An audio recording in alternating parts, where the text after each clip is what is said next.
Money heist season 1 episode 4। जैसा कि हमें लास्ट एपिसोड में छोड़ा गया था कि डेनिवर ने मोनिका के ऊपर गन पॉइंट किया हुआ है और फायर हुआ है। हमें उसी की आगे दिखाया जाता है कि यहाँ पे गन के साउंड से सब लोग चिल्ला रहे होते हैं और डेनिवर भी यहाँ पे फ्रस्ट्रेट दिखाई दे रहा होता है, जैसे कि उसे लग रहा था कि उसने क्यों गोली चलाई। तभी कैमरा शिफ्ट होता है और हमें मोनिका दिखाई देती है। हाँ दोस्तों, मोनिका यहाँ पे ठीक है, उसको कुछ भी नहीं हुआ है और वो जिंदा है।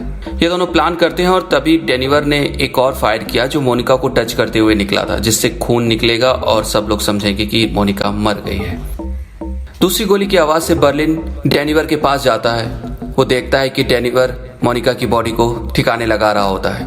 बर्लिन बोलता है कि दूसरी गोली चलाने की क्या जरूरत पड़ी। डेनिवर उसके पास आता है और उसकी कॉलर पकड़ के बोलता है कि ये काम इतना ही इजी था, तुमने खुद क्यों नहीं किया। बर्लिन उसे बोलता है अगली बार तुमने अगर एक कॉलर पकड़ा तो जिंदा नहीं रहोगे।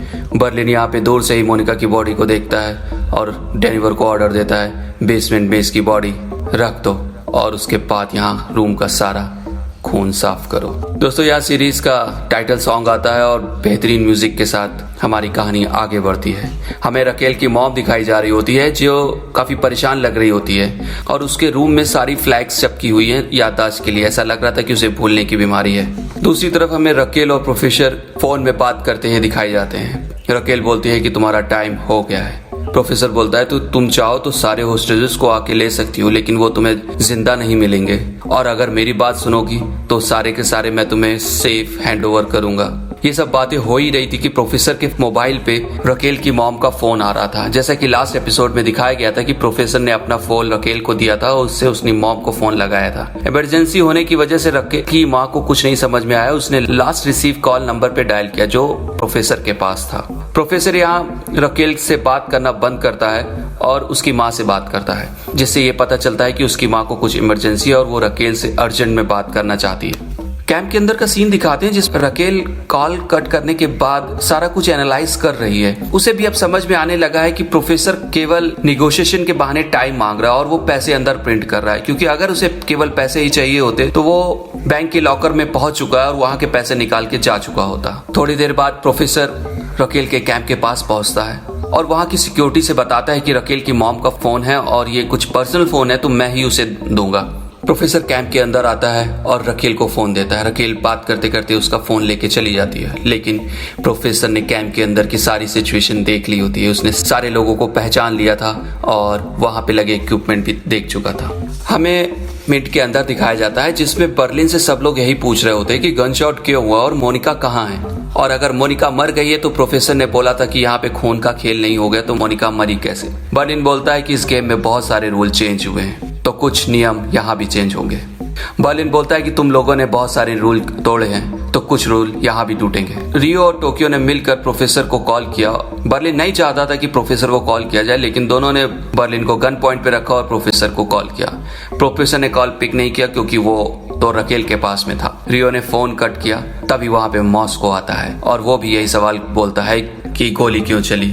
टोक्यो यहाँ पे बोलती है बर्लिन ने होस्टेस को मारने का ऑर्डर दिया है। मॉस्को बोलता है कि गोली किसने चलाई। टोक्यो बोलती है तुम्हारे बेटे डेनिवर ने। दोस्तों, यहाँ पे मॉस्को के बारे में बताया जा रहा है। मॉस्को इस टीम का सबसे ऑनेस्ट आदमी है जिसने केवल प्रोफेसर के बोलने की वजह से अपने बेटे को इस प्लान में शामिल किया था। डेनिवर और मॉस्को का रिश्ता भी बहुत अटूट है। केवल मॉस्को ही एक ऐसा बंदा है जो डेनिवर को समझा सकता है, अदरवाइज कोई डेनिवर को समझा नहीं सकता है। हम देखते हैं कि मॉस्को डेनिवर के पास जा रहा होता है, तभी बर्लिन उसे रोकता है और गन दिखाता है। मॉस्को रुकता नहीं और निकल जाता है। मॉस्को जब डेनिवर को देखता है तो उसको देखकर शॉक्ड हो जाता है क्योंकि डेनिवर के सारे शरीर पे खून लगा हुआ था। वो मोनिका की लाश गाने लगाने के बाद उस रूम का ब्लड साफ कर रहा होता है। ये देखकर मॉस्को को पैनिक अटैक होता है और वो गिर जाता है। यहाँ सब लोग आते हैं और मॉस्को को जमीन में ले जाते हैं। खाने और शुगर की कमी की वजह से शायद उसे ये अटैक आया था। नैरोबी ने उसे ब्लैंकेट दिया और अब उसे अच्छा लग रहा था।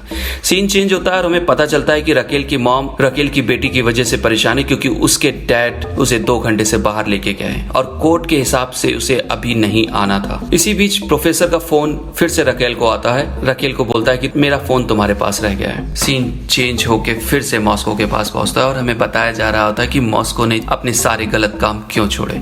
दरअसल मॉस्को को सांस की प्रॉब्लम है और जब भी वो एक बंद जगह में होता है तो उसे सांस लेने में तकलीफ होती है। इसी वजह से उसने सारे गलत काम बंद कर दी थी, क्योंकि अगर वो पकड़ा जाता और उसे जेल में रहना पड़ता तो ये बर्दाश्त नहीं कर सकता। दोस्तों सीन फिर से चेंज होता है और हमें रकेल और प्रोफेसर दिखाई देते हैं। वो दोनों उसी रेस्टोरेंट में मिलते हैं जहाँ पे वो अक्सर मिला करते हैं। दोनों के बीच में अब दोस्ती हो गई। रकेल यहाँ पे अपनी पर्सनल चीजें प्रोफेसर को बता रही होती कि कैसे उसका डिवोर्स हुआ, कैसे उसकी लव लाइफ थी और क्या वजह थी कि उसने अपने एक्स हस्बैंड के ऊपर केस किया। दूसरी तरफ हमें डेनिवर दिखाई देता है। वो मोनिका को एक लॉकर में रख दिया है और मोनिका अभी ठीक लग रही है, केवल उसके पैर में गोली लगी है जिसकी वजह से उसको काफी दर्द। डेनिवर यहाँ पे उसको कुछ दवा भी ला के देता है, लेकिन मोनिका बोलती है कि क्या ये दवाइयाँ प्रेगनेंसी में खाना चाहिए।